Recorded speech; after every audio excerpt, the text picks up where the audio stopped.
Hello, Band World, and welcome to episode 3 of Stuff Band Directors Wish They Had Time to Teach. My co-host today is Mr. Russell Shartzer. Good evening. My colleague in the Derby City Chamber Brass. He's our tubist. He is also a performing artist and educational clinician for Jupiter Band Instruments. Did I say that correctly? What's their name these days? Their history, they've had a few Jupiter Band Instruments. They are a division of KHA, and they've asked me to be a band advocate, so all of their band instruments and EXO artist.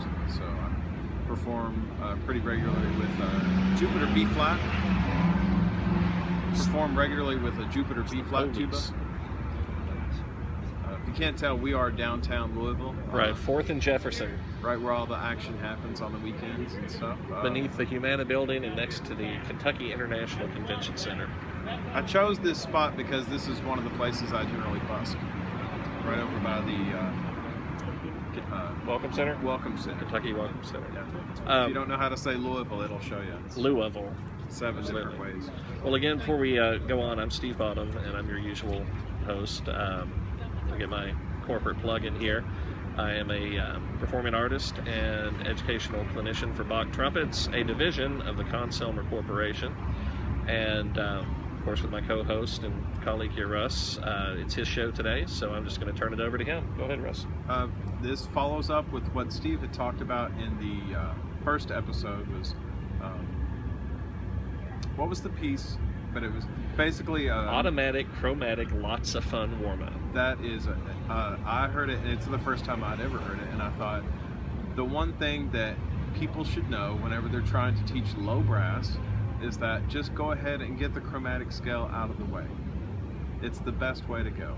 So when kids are going, and here's the hard part, is that if you are teaching your woodwinds and you've got your flute or saxophone, and you just walk them down, from G all the way down through the instrument. It's super easy to teach note for note, no flats or sharps, just open tones. Well, that's great, but when you're asking trucks driving by. When you're asking a brass player to play higher or to play lower, the easiest way for me to help a kid. We're rethinking the location now. Yeah. Here's the bus. The Triple Crown. Don't forget to play the Powerball, folks. No doubt. The thing that I tell kids all the time is, let's go to your best note, and then we're going to go down a couple of half steps to where it still sounds good, so you're in your range of quality sound. And then from there, we're going to take a half step up. So now we're just expanding gently, and it really comes down to what the buzz is. So like when I'm, most kids B-flat scale,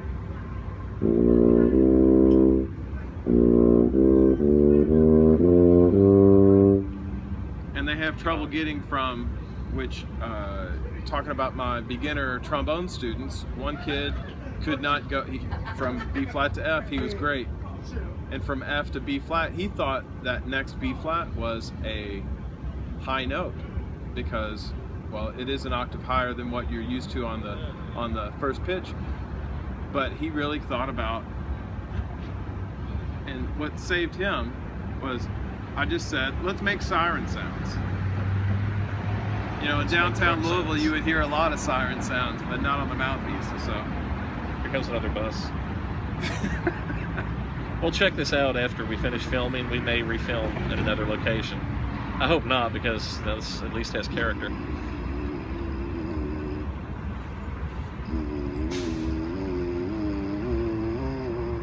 And we would just work up through the B-flat scale. And then I was getting him what sounded good to him is concert F.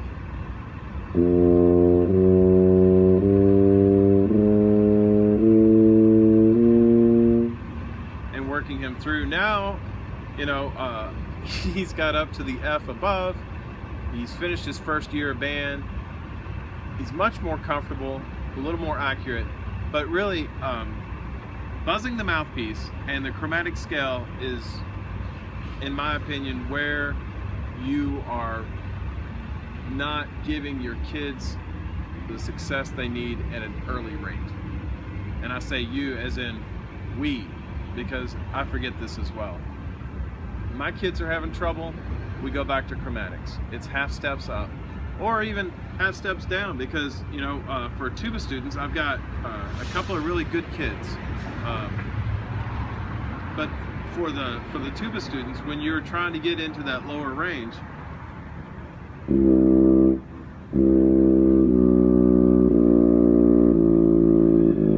nothing works better than just taking it step by step. And if you have to hold the tone for 10 seconds, 12 seconds before you really start to like it, that's what you need to do, because your air has to be steady, has to be uninterrupted.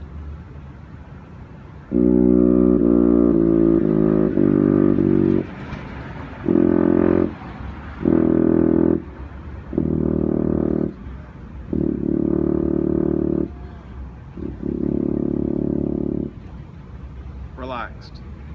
And if it takes you 10 seconds of your low G before you can get to your low G, G flat, F sharp, then that's what you need to do.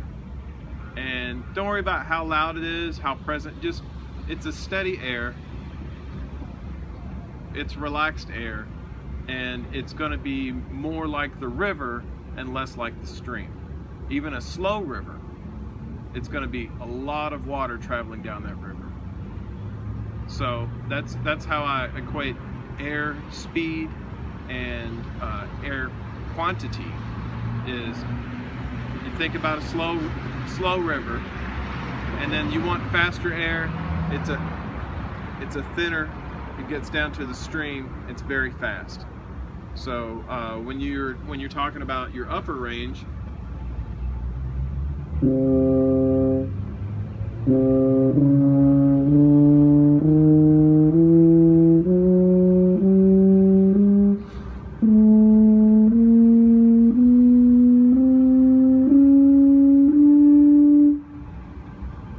all I'm thinking about is it's just a thinner stream, but it's faster, because that aperture gets smaller. The air has to support the buzz.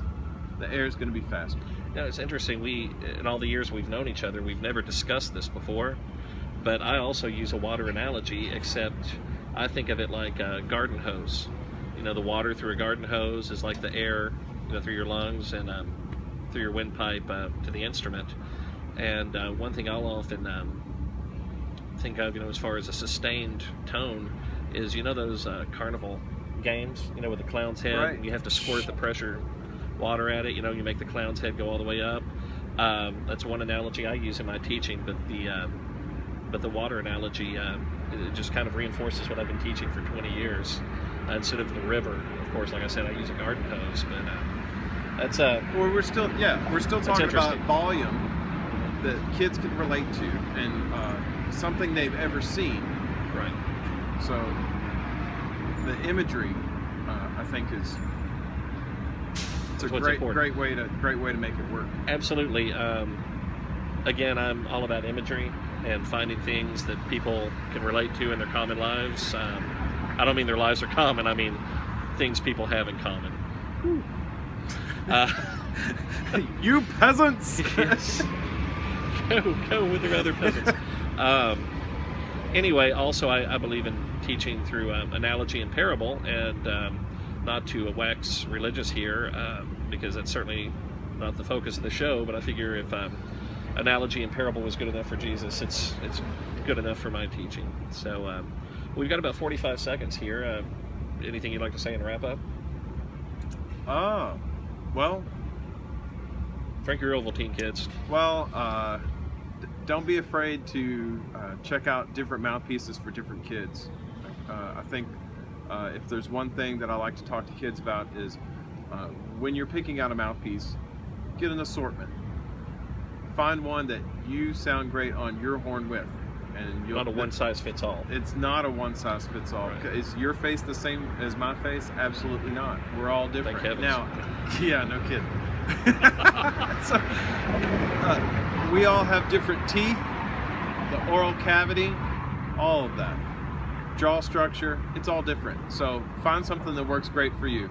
Stop by many different places in many different areas, but find a local music store, stop by, check out what they have.